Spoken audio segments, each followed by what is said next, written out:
I chose this match as the last match to talk about because in my mind, honestly, the more I think about the WWE Hell in the Cell 2014 pay-per-view, Dean Ambrose versus Seth Rollins is my main event. Seth Rollins, Mr. Money in the Bank, basically has been hunted down by Dean Ambrose ever since the breakup of the Shield the night after Payback.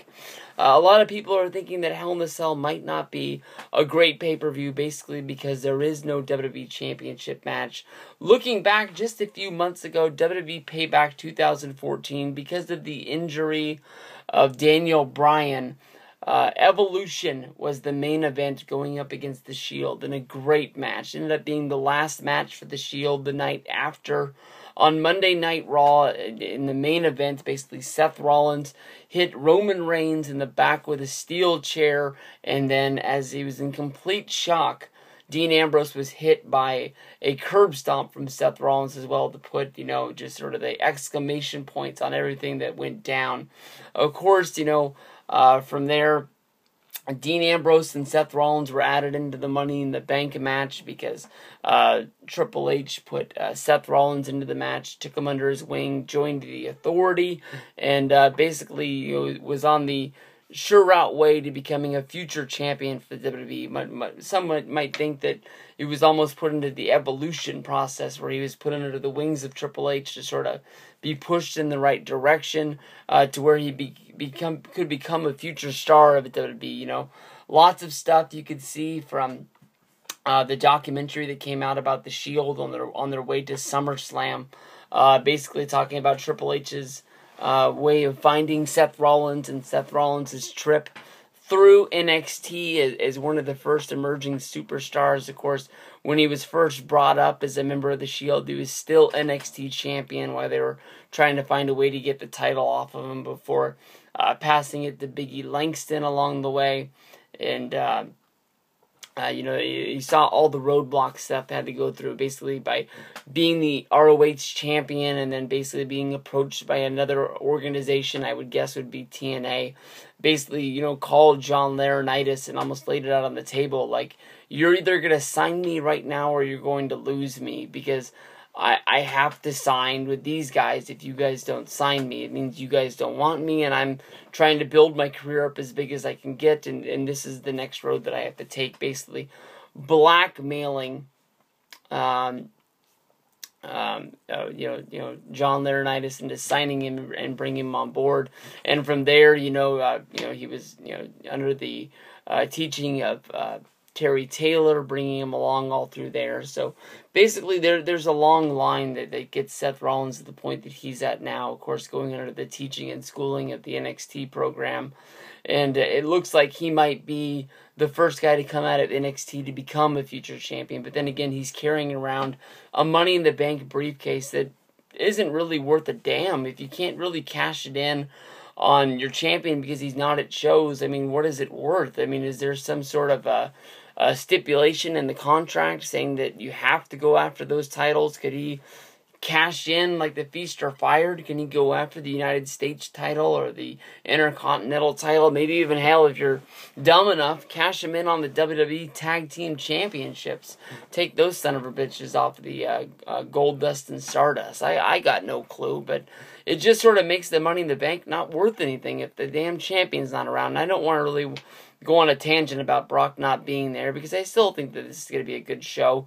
Going to SummerSlam, we saw Dean Ambrose and Seth Rollins get in the ring for the first time one-on-one.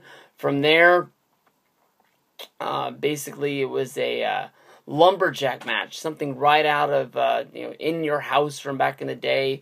But they still came out there and they still found a way to have a damn good match, fighting throughout the crowd, using all of the lumberjacks out there as, guys that are able to catch them when they come flying out of the ring. It was one of the best lumberjack matches that I've ever seen, and that was a pretty easy thing to top because I can think of a lot of lumberjack matches, but I can't think of any of them that are really good that I would really want to go back and check out. When I was going through watching the In Your Houses from the beginning, I remember seeing I remember Diesel was in it, and he started fighting with Mabel on the outside because Mabel was the #1 contender for the next thing. But I can't remember if it was Bulldog or it must have been Sid. I think it was Sid versus Diesel, but nobody gave a shit about anything that was going on inside of the ring. I believe that was In Your House 2, the Lumberjacks, if you want to go check out what I was talking about. But the match is no good, and that was the main event of the show. Just shows you what it was worth. Dean Ambrose, in order to get this match, of course, he had to beat John Cena on the way in the contract on a pole match. Now he's finally getting what he's wanted. To add a little bit of fuel on the fire, a guy that's been behind Dean Ambrose for a long time, and a guy that was willing to put his sort of legacy out there on the line. Mick Foley showed up on Monday Night Raw tonight, trying to warn Seth Rollins and Dean Ambrose about, how the Hell in the Cell changes you. You come in as one kind of a wrestler, and after closing the door, basically you're not that guy anymore.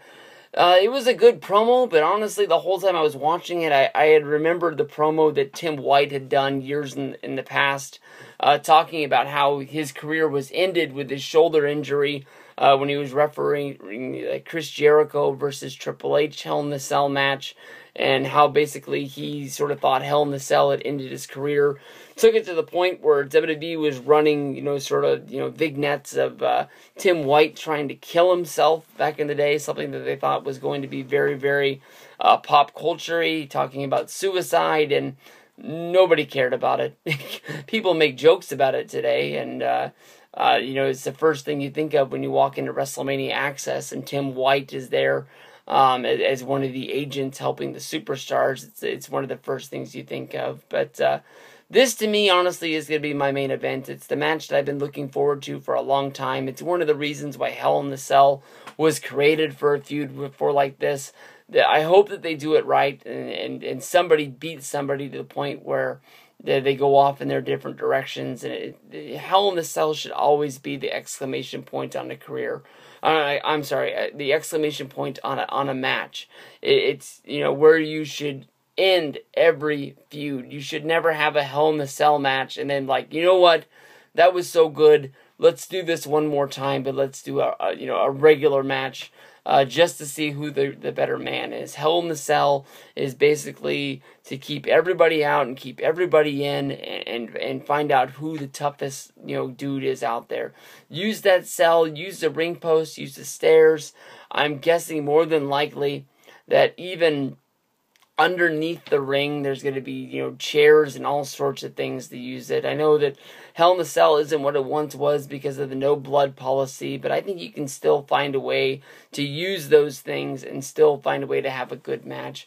Rollins and Ambrose is going to deliver. They are the future of the WWE. I have 100% faith in these guys, and I think Hell in the Cell is going to be a damn good show.